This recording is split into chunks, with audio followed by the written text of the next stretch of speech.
Like every other machine and every sewing machine, you need to give your Singer 40K some sewing machine oil once a while. It prevents damage and it's a very easy task to do. On the top of the machine you need to give 1 drop of oil on or near the presser foot bar and on or near the needle bar.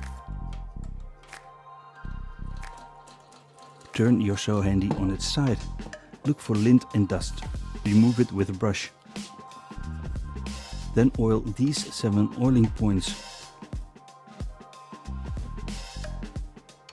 For illustration purposes I oiled something, but not everything.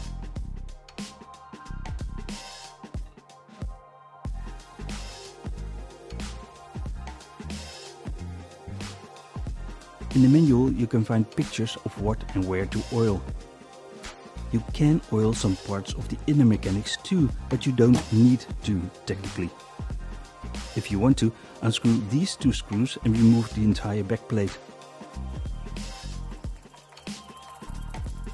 Apply 1 drop of oil on where the moving parts meet the aluminium housing. Do not apply oil on the belt. Never. Well, that's everything you need to know and need to do. Enjoy your little cute Singer 40K, and I will see you in the next video.